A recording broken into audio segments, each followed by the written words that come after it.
Olá, nono ano, tudo bem com vocês? Espero que sim, que tenham terminado o dia muito bem ontem, que estejam animados para mais um conteúdo que a gente vai ver hoje, falando mais um pouquinho sobre a química, beleza? Retomando rapidamente, ontem a gente falou um pouquinho ali, né, no nosso momento ao vivo, as características gerais dos ácidos, das bases, como que se forma um ácido, como que se forma uma base, qual a diferença de um ácido para uma base, todas essas características bem gerais ali, desses dois tipos de funções que a gente chama de funções inorgânicas, né? Funções que não têm carbono. Então, ácidos e bases. Então, esse foi o nosso conteúdo da nossa aula de ontem. Hoje a gente vai avançar um pouquinho mais para na semana que vem a gente poder ter uma prática no momento ao vivo falando sobre ácidos e bases. E hoje a gente vai avançar então para os sais e para os óxidos, né? Então, a gente tem ácidos, bases, sais e óxidos. Esses 4 tipos de funções e cada um com as suas características específicas. Então hoje a gente vai aprender um pouquinho mais sobre as características dos sais e dos óxidos, beleza?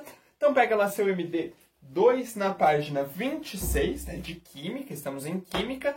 Pega o caderno, pega lápis, caneta, borracha, cabeçalho, Escola Terra Mater, São José dos Pinhais, a data de hoje, agosto de 2020, estamos ainda aí para o final de mais um mês. Conteúdo, sais e óxidos, habilidade de compreender as características desses compostos que são sais e que são óxidos. Então a gente vai se deter um pouquinho ali em saber as características, como que se forma um sal e como que se forma um óxido, beleza?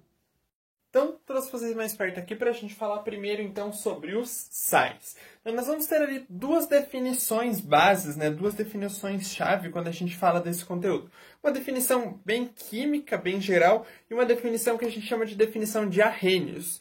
Arrhenius, né? Então, quem é Arrhenius? É um químico que vai dar uma definição tanto para sal quanto para óxido, quanto para base, quanto para ácido, que daí a gente já falou um pouquinho sobre isso ontem, né? Mas acho que deu para compreender direitinho que o Arrhenius é um químico que vai dar uma definição um pouco mais específica para esses conceitos. Então, primeiramente, quando a gente fala em sais, nós vamos ter compostos formados pela neutralização de uma base e de um ácido. Então, nós vimos ácidos e bases na nossa aula de ontem. O que acontece? Os sais são compostos que são formados como? Se eu pegar uma base, lembra lá, na reação química, se eu pegar uma base, juntar ela com um ácido, o que vai acontecer? Eu vou ter a formação de um novo elemento que vai ser neutro e água, né? Então, sempre um ácido e uma base antes da seta, a seta que representa a reação química, depois da seta eu vou ter um elemento neutro e água. Né? Então, por exemplo, né, coloquei aqui para a gente ver, ó, HCl, ácido clorídrico, NaOH, um tipo de base, então ácido mais base.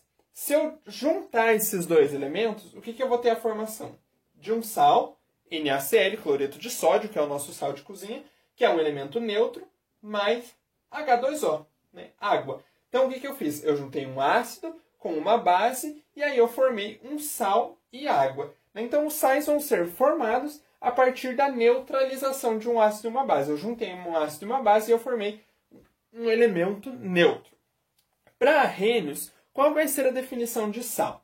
Sal vai ser um tipo de composto que em solução aquosa, ou seja, em água, em H2O, o que vai acontecer? Se dissociam formando um cátion e um ânion. Lembram dos conceitos de cátion e de ânion?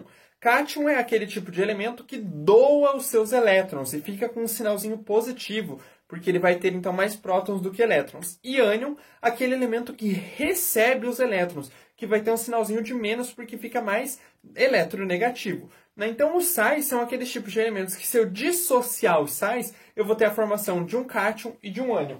Então, por exemplo, de novo, NaCl, cloreto de sódio. Se eu dissolver o cloreto de sódio na água, numa solução aquosa, eu vou ficar com o quê? Na+, que é um quê? Um cátion, é sinal de mais, e cloro, que é um ânion, sinal de menos. Então, todo sal, quando eu misturar ele em água, eu vou ter a formação de um cátion e ter a formação de um ânion, beleza? Isso para Arrhenius. Então, essas são as duas definições que a gente precisa lembrar quando a gente falar de sais, beleza? Agora vamos ver, então, os óxidos. E aí, os óxidos, então? Os óxidos vão ter uma definição bem direta, bem simples e bem fácil da gente identificar. Óxidos vão ser compostos formados por dois elementos juntos, no qual o elemento mais eletronegativo... O que quer dizer eletronegatividade? Vamos lembrar da eletronegatividade quando eu expliquei tabela periódica. O elemento mais eletronegativo da nossa tabela periódica, né?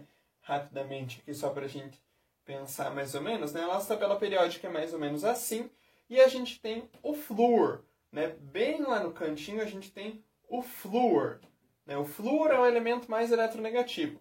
Então, quanto mais perto do flúor, mais eletronegativo é aquele elemento. Ou seja, nós temos elementos, todas essas partes aqui, quem está mais longe vai ser menos eletronegativo. Quem está aqui do ladinho do flúor vai ser mais eletronegativo. Porém, nessas ligações de óxidos, tem que obrigatoriamente ter oxigênio. Por isso que a gente chama de óxido, por causa da presença do oxigênio. E o oxigênio precisa ser o elemento mais eletronegativo. Ou seja, nunca vai existir óxido de flúor. Por quê? Porque o flúor é mais eletronegativo do que o oxigênio.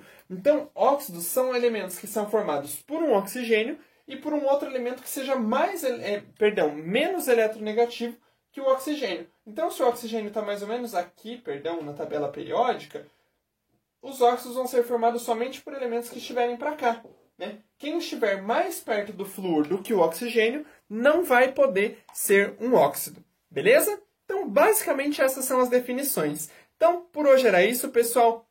Um beijo, um abraço e até a nossa próxima aula para fazermos um experimento prático sobre esse conteúdo, certo?